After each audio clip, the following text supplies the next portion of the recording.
Сьогодні будемо готувати м'ясне суфле. Я робитиму його з кролика, але одразу хочу сказати, що цей рецепт чудово підійде як для курки, так і для індички. М'ясо кролика я попередньо вимочила всю ніч у холодній воді. Тепер відділяю м'ясо від кісток. Для цього рецепта мені потрібно рівно 600 г чистого м'яса. Тепер нарізаю м'ясо невеликим кубиком. Великої акуратності тут не потрібно, головне, щоб шматочки були дрібніші, щоб блендеру було легше їх подрібнювати. Далі ділю все м'ясо на дві частини по 300 г. Роблю це лише тому, що у мене невелика чаша блендера. Якщо у вас блендер більшого об'єму, звичайно ж можна подрібнити одразу всі 600 г за один раз. Першу частину м'яса перекладаю у чашу блендера і спочатку подрібнюю тільки саме м'ясо. Даю йому кілька секунд добре перебитися, щоб не залишилося великих шматків. Тепер додаю 100 мл молока.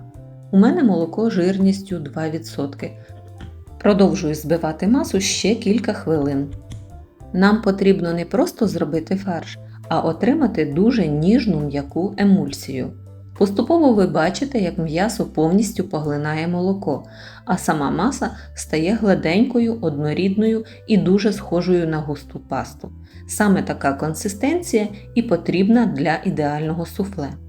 Готову емульсію перекладаю у глибоку миску, щоб потім було зручно все перемішувати. І абсолютно так само повторюю весь процес із другою половиною м'яса.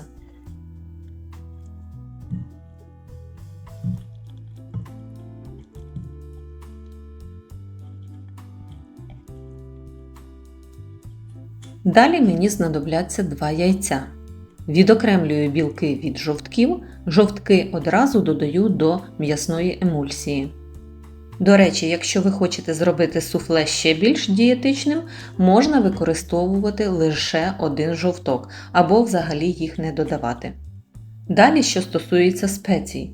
Тут усе залежить від ваших смаків. Можна додати сушений часник, паприку, трохи меленого перцю, італійські трави або ваші улюблені приправи. Я ж до суфле додаю тільки сіль. Невелику дрібку солі також додаю до білків, аби вони краще збилися. Тепер збиваю білки до густої пишної маси. Ось подивіться, яка гарна густа маса повинна вийти.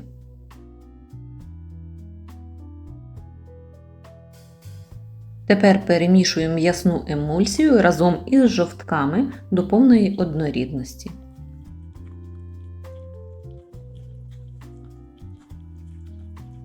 Після цього вводжу збиті білки. Перемішую дуже обережно лопаткою рухами знизу до гори.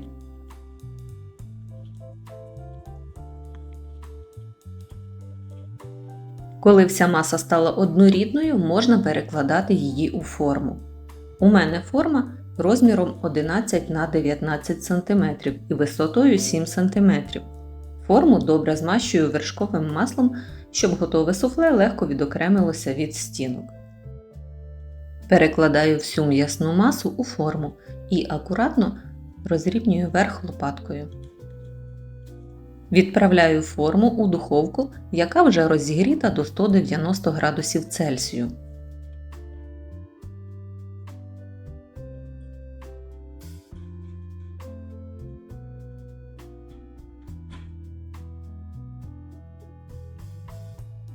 Випікалося моє суфле приблизно 50 хвилин.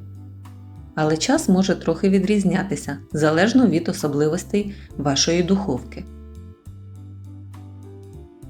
Після випікання одразу дістаю ще гаряче суфле з форми.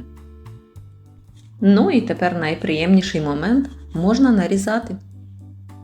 Подивіться тільки, яке воно красиве у розрізі. Дуже ніжне, соковите, м'яке. Подавати таке суфле можна одразу гарячим, з будь-яким гарніром, а мені ще дуже подобається його повністю охолодити. Після охолодження воно чудово нарізається тонесенькими слайсами. Такі шматочки можна покласти на хліб, додати листочок салату, огірочок чи помідор і виходять дуже смачні домашні та корисні канапки. Це чудова альтернатива магазинній ковбасі.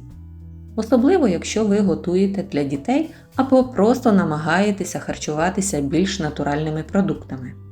Ось такий чудовий рецепт сьогодні хочу залишити у своїй кулінарній скарбничці.